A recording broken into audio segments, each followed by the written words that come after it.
Our scripture this morning comes from the Old Testament, 1 Kings chapter 19, verses 1 through 18. Elijah is fleeing from Jezebel. Ahab told Jezebel all that Elijah had done and how he had killed all the prophets with the sword. Then Jezebel sent a messenger to Elijah, saying, "So may the gods do to me and more also, if I do not make your life like the life of one of them by this time tomorrow." Then he was afraid.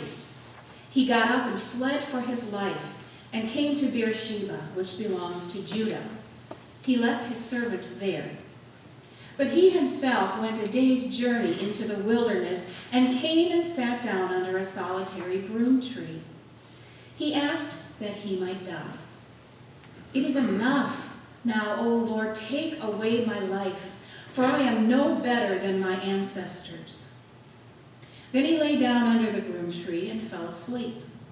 Suddenly an angel touched him and said to him, "Get up and eat." He looked, and there at his head was a cake baked on hot stones and a jar of water. He ate and drank and lay down again. The angel of the Lord came a second time, touched him, and said, "Get up and eat. Otherwise, the journey will be too much for you." He got up and ate and drank. Then he went in the strength of that food for 40 days and 40 nights to Horeb, the mount of God. At that place he came to a cave and spent the night there. Then the word of the Lord came to him, saying, "What are you doing here, Elijah?" He answered, "I have been very zealous for the Lord, the God of hosts, for the Israelites have forsaken your covenant, thrown down your altars, and killed your prophets with the sword. I alone am left, and they are seeking my life to take it away." He said, "Go out and stand on the mountain before the Lord, for the Lord is about to pass by." Now there was a great wind, so strong that it was splitting mountains and breaking rocks in pieces before the Lord. But the Lord was not in the wind. And after the wind, an earthquake. But the Lord was not in the earthquake. And after the earthquake, a fire. But the Lord was not in the fire. And after the fire, a sound of sheer silence. When Elijah heard it, he wrapped his face in his mantle and went out and stood at the entrance of the cave. Then there came a voice to him that said, "What are you doing here, Elijah?" He answered, "I have been very zealous for the Lord, the God of hosts, for the Israelites have forsaken your covenant, thrown down your altars, and killed your prophets with the sword. I alone am left, and they are seeking my life to take it away." Then the Lord said to him, "Go, return on your way to the wilderness of Damascus. When you arrive, you shall anoint Hazael as king over Aram. Also you shall anoint Jehu, son of Nimshi, as king over Israel. And you shall anoint Elisha, son of Shaphat, of Abel-Meholah, as prophet in your place. Whoever escapes from the sword of Hazael, Jehu will kill. And whoever escapes from the sword of Jehu, Elijah shall kill."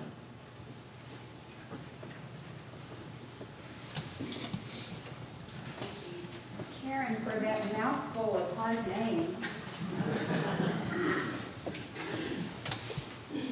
So here's the story. Elijah, who is a prophet of God, is very upset that God's people are worshiping the pagan gods of Queen Jezebel, the gods, the Baal gods, not the people's God, not the Hebrew people's God. So Elijah gets into a divine showdown with Queen Jezebel, and all the prophets and preachers of her Baal religion, to prove whose God is more powerful, the God of the Hebrew people or Baal. And Elijah took all the prophets and preachers who were preaching that Baal was more powerful, that Baal was the god the people of Israel should worship. Elijah led those prophets and preachers down to the riverside, and he killed them. And it was a resounding victory for Elijah, and it was proof that Elijah's God, the God of the Hebrew people, is definitely more powerful than the God of Baal. And that it should be the Hebrew God that we worship. Well, it sounds like, that's a great thing for Elijah that he accomplished that, except then he got word that Queen Jezebel was so angry about losing and about what happened to her, the prophets that worked for her, that they were killed, that she said, I'm going to kill you, Elijah. I'm coming after you. And he panicked and he ran. He was terrified, and he ran into the wilderness to escape. And he became overcome with depression. He prayed to God to end his life, and he experienced panic, fear, despair, desolation, disorientation. He was lost.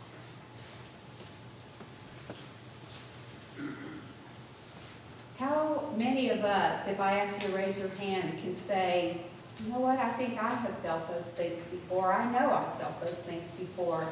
I'm sure all of us could share with our neighbor moments when we have felt so, not just physically lost, like lost in the woods or lost in a huge town we couldn't find our way around, but emotionally and spiritually lost and disoriented and overwhelmed and in despair.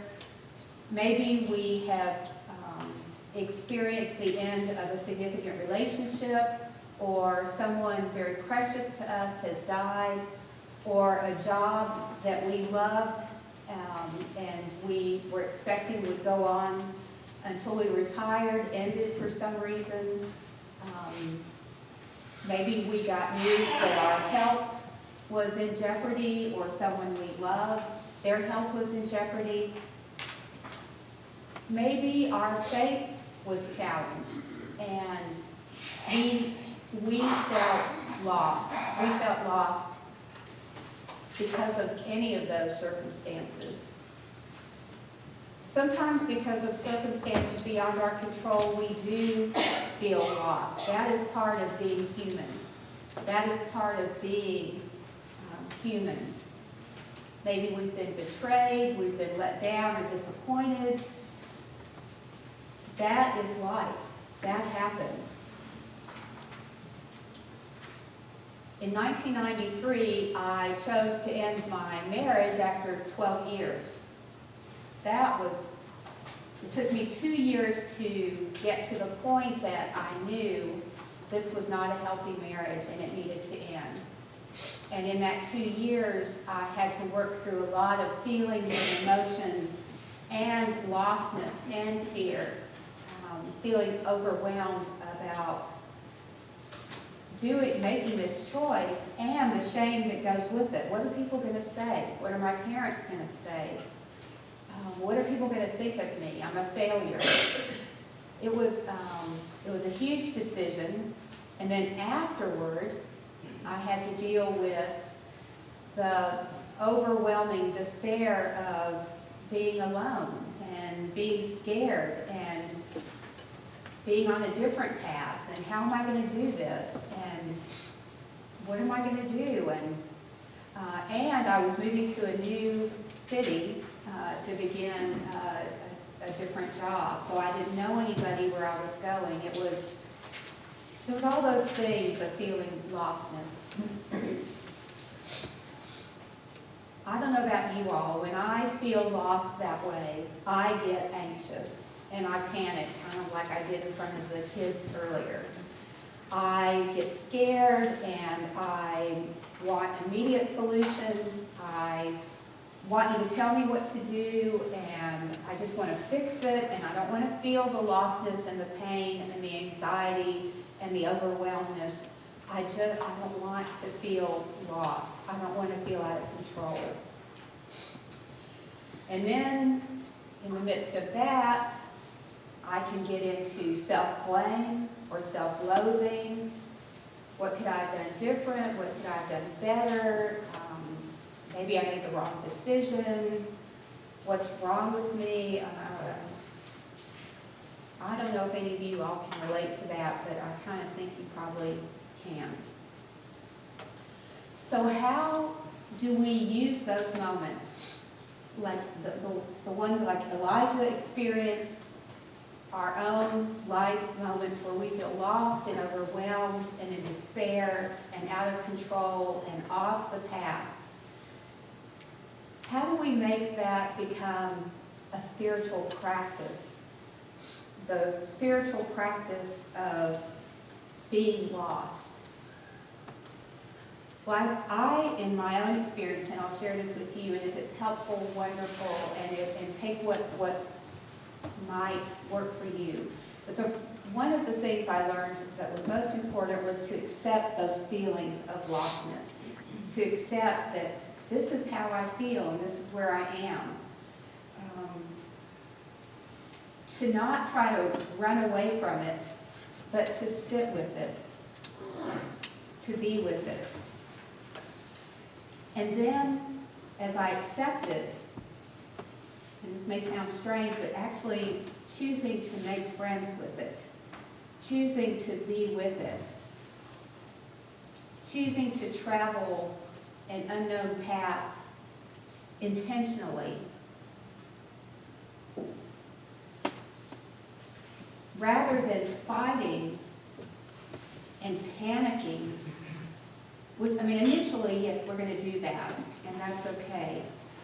But then it's like taking that deep breath and being quiet and listening to ourselves, and even more listening to the voice of God in whatever form or forms or through whatever people that might come.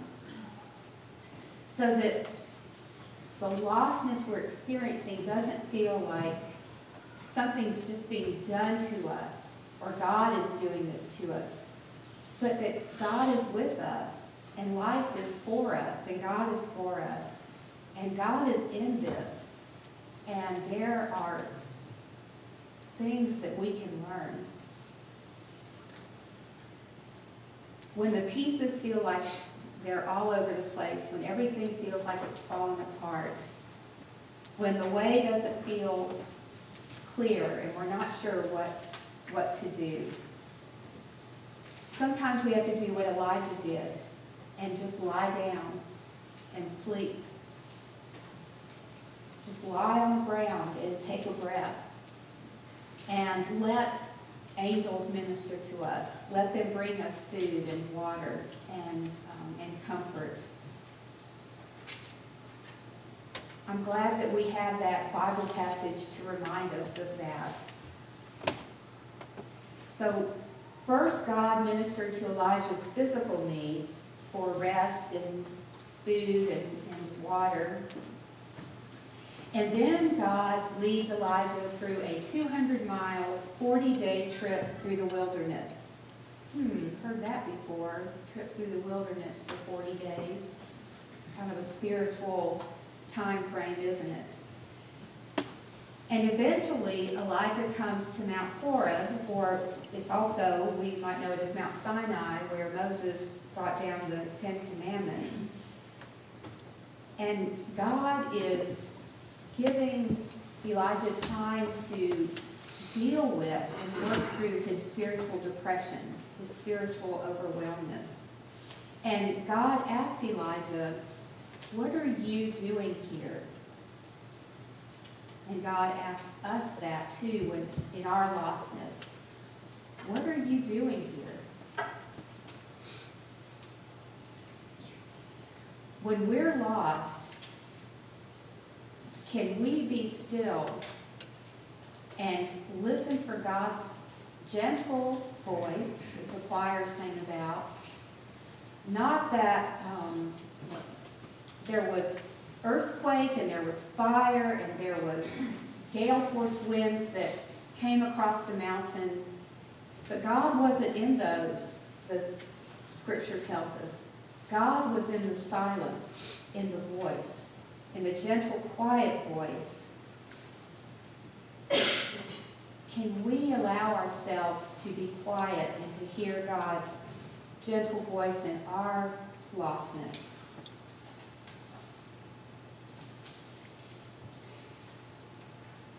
I have learned that when I'm feeling that kind of spiritual or emotional overwhelmedness and lostness and despair, that if I had stayed on the familiar path, if I had not been able to accept the lostness and walked the unfamiliar path, I would have not experienced some things that were important for me to learn about myself and about God and about my spiritual journey as a disciple. I'm not trying to minimize or diminish anything that any of us have gone through in our lives that are overwhelming. I just want to remind myself that in those times of lostness and overwhelmedness, that if we can just slow down and be quiet, God can speak to us. Might not be the first day, might not be the second day, might not be the first mile, might be the 200th mile or the 40th day. But God is with us. So if you are feeling lost and disoriented right now in your life for whatever reason, I invite you, if you're able, to enter into the stillness of God's gentle voice, God's whisper, and maybe accept the hospitality of those around you who want to be there for you and support you and help you, as Elijah was ministered to by the angels. And rest. Rest. And if you're not in a lost place right now, if things are going pretty well and you're on a familiar path and you're in a good place, then maybe just think about what you will do when, and I'm not sure it's for all of us, it's a when. Start thinking about how will I be? How will I practice spiritual lostness when I'm feeling disoriented and overwhelmed? How will I, instead of panicking, is that a word? Panicking and getting overwhelmed and anxious and saying, I gotta fix this, I gotta find an answer, somebody tell me what to do. I don't want to feel this anxiety or this pain or this sense of that being out of control.